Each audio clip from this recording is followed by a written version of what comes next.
Hello மக்களே, welcome back to our channel. இன்றைக்கி நம்ம சாப்டர் 11 குவிட்ரிட்ஜ் பார்ட் 1 பார்க்கலாம். Let's get started.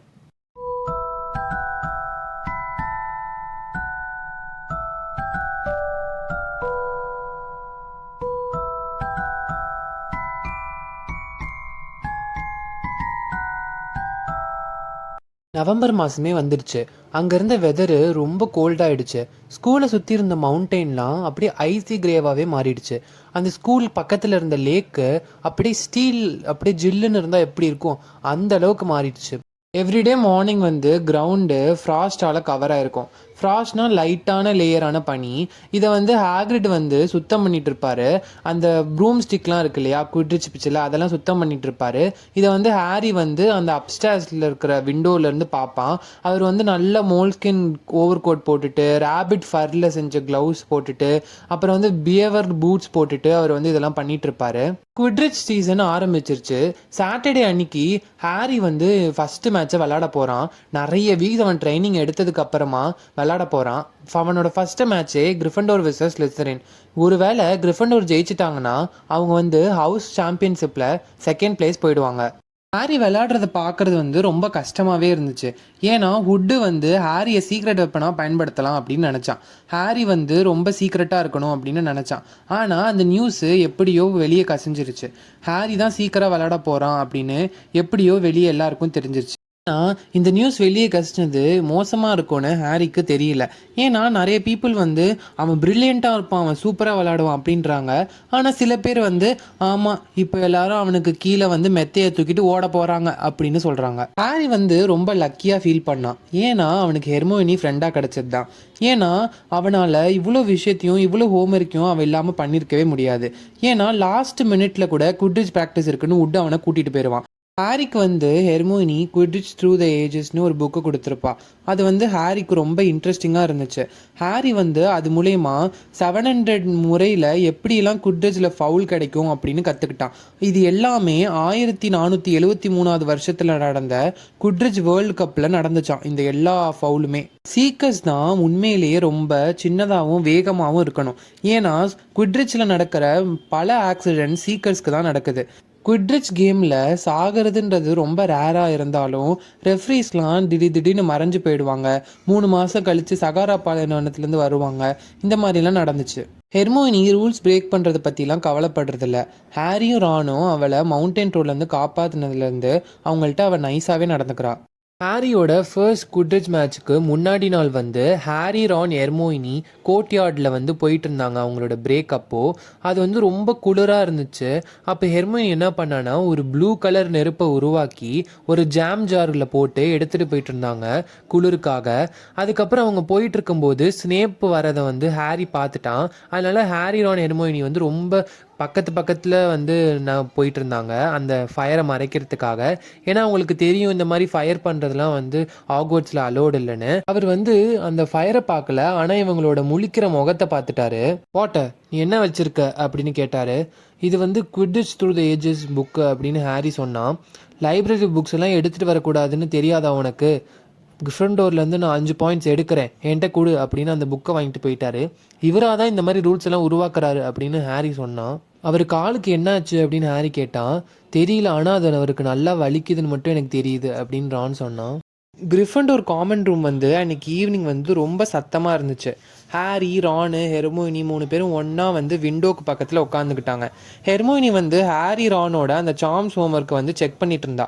அவள் வந்து அவளை காப்பி பண்ணுறதுக்கு எப்போவுமே விடமாட்டா. அப்புறம் எப்படி நீங்கள் கற்றுப்பீங்கன்னு சொல்லுவாள். அவள் வந்து அதை வந்து ரீட் பண்ணி பார்ப்பா. எப்படி இருந்தாலும் அவங்க கடைசியில் ஹாரியும் ரானும் அவங்களோட ஹோம்ஒர்க்கை கரெக்டாகவே ஆன்சர் பண்ணிடுவாங்க ஹெர்மியோனினால தான். ஹாரிக்கு வந்து ரொம்ப ரெஸ்ட்லெஸ்ஸாகவே இருந்துச்சு. ஏன்னா அவனுக்கு அந்த குவிட்ரிட்ஜ் த்ரூ த ஏஜஸ் புக்கு வந்து அவனுக்கு திருப்பி வேணும். நாளைக்கு பற்றி அவன் ரொம்ப நர்வஸாக இருக்கான்.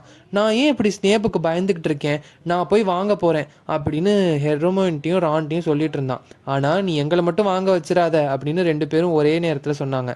ஹாரி வந்து நினச்சான், ஒருவேளை மற்ற டீச்சர்ஸ் இருந்தாங்கன்னா ஸ்னேப் என்கிட்ட அந்த புக்கை கொடுக்கறதுக்கான சான்ஸ் இருக்குது அப்படின்னு. உடனே வந்து அவன் கீழே போய் அந்த ஸ்டாஃப் ரூமுக்கு போனான். அங்கே போனால் அவன் வந்து கதவை தட்டினான், ஆனால் எந்த ஆன்சருமே இல்லை. திருப்பி தட்டினான், ஆனால் ஒன்றுமே நடக்கலை. அப்போ தான் ஹாரி நினச்சான், ஒருவேளை ஸ்னேப் வந்து அந்த புக்கை அங்கே வச்சுட்டு போயிருக்கலாம்ல, நம்ம எதுக்கும் ட்ரை பண்ணுவோம் அப்படின்னு அந்த டோரை வந்து புஷ் பண்ணி திறந்தான். அங்கே பார்த்தா அங்கே வந்து ஒரு மோசமான விஷயத்த அவன் பார்த்தான். அது என்னன்னா, ஸ்னேப்பும் ஃப்ளிட்சும் உள்ளே இருந்தாங்க.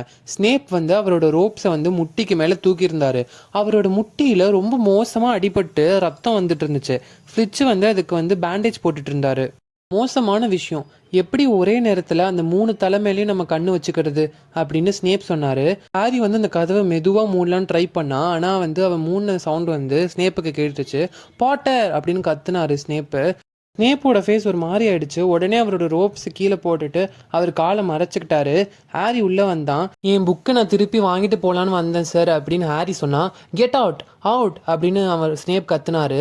ஹாரி வந்து உடனே வந்து வேக வேகமாக போயிட்டான். ஏன்னா திருப்பி அவர் கிரிஃபண்டோர்லேருந்து பாயிண்ட்ஸ் எடுத்துருவாருன்னு வேக வேகமாக மாடிக்கு போனான். ரான் வந்து என்ன உனக்கு கிடச்சிருச்சா அப்படின்னு ஹாரிட்ட கேட்டான். ஹாரி வந்து ரொம்ப பொறுமையாக அவன் என்னென்னலாம் பார்த்தோனோ அதெல்லாம் சொன்னான். இதுக்கு என்ன அர்த்தம் தெரியுமா அப்படின்னு மூச்சு விடாமல் வந்து சொல்லிட்டு இருந்தான். அவர் வந்து அந்த 3 தலை நாயை ஹாலோவீன் அன்னைக்கு பார்க்க போயிருக்காரு. அங்கே தான் அவர் வந்து நம்ம அன்னைக்கு பார்த்தப்போ போயிட்டு இருந்திருக்காரு. அந்த 3 தலை நாய் எதை பாதுகாக்குதோ அதுதான் அவருக்கு வேணும் அப்படின்னு சொன்னான். நான் வேணா என்னோட ப்ரூம் ஸ்டிக்கில் பெட்டு கட்டுறேன், அந்த ட்ரோலை விடுவிச்சவரும் இவர் தான் டைவர்ஷனுக்காக அப்படின்னு சொன்னான். ஹெர்மோனி வந்து கண்ணை வந்து நல்லா விரிச்சா, அதுக்கு வந்து வாய்ப்பே இல்லை அப்படின்னு ஹெர்மோனி சொன்னா. நான் வந்து ஸ்னேப் ரொம்ப நல்லவர்னு சொல்லலை, ஆனால் டம்பிள்டோர் பாதுகாக்க நினைக்கிற எதையும் ஸ்னேப் திருட முயற்சிக்க மாட்டாரு அப்படின்னு சொன்னா. ஹானஸ்ட்லி ஹெர்மோயினி, நீ என்ன நினைக்கிற, எல்லா டீச்சர்ஸும் சயின்ஸு இல்லை வேறு ஏதாவது நினைக்கிறியா அப்படின்னு ரான் சொன்னால். நான் வந்து ஹாரிக்கு சப்போர்ட் பண்ணுறேன், நான் ஸ்னேப்புக்கெலாம் சப்போர்ட் பண்ண மாட்டேன். ஆனால் ஸ்னேப்புக்கு என்ன வேணும், அந்த நாய் எதை பாதுகாக்குது அப்படின்னு கேட்டார் ரான். ஹாரியும் வந்து இதே கொஸ்டினோட தான் பெட்டுக்கு போனான். நெவில் வந்து கொரட்டை விட்டுட்டு இருந்தான். அதனால அவனுக்கு தூங்கவே வரல. அவனால் தூங்கவே முடியல, ஏன்னா அவனோட மைண்டை வந்து எம்டி பண்ணணும் அப்படின்னு நினச்சிட்டு இருந்தான். அவன் தூங்கணும், ஏன்னா அவனுக்கு நாளைக்கு ஃபஸ்ட்டு குட்ரிச் மேட்ச் இருக்குது. அவனோட குட்ரிச் மேட்ச் வந்து இன்னும் சில மணி நேரங்களில் ஆரம்பிக்க போகுது. ஆனால் ஹாரி வந்து அந்த ரூமை திறந்தப்போ ஸ்னேப் ஃபேஸில் இருந்த அந்த எக்ஸ்ப்ரெஷனை அவனால் மறக்கவே முடியல. அடுத்த நாள் காலையில் ரொம்ப பிரைட்டாகவும் கோல்டாகவும் இருந்துச்சு. இந்த கிரேட் ஹால் ஃபுல்லாகவே ரொம்ப அருமையான வாசனைகள், வறுத்த சாசேஜஸ்ஸு, அதுக்கப்புறம் நல்ல சியர்ஃபுல்லான பேச்சு. எல்லாருமே வந்து நல்ல குட்ரிச் மேட்ச் வரணும்னு சொல்லி நல்ல எக்ஸைட்மெண்ட்டோடு இருந்தாங்க.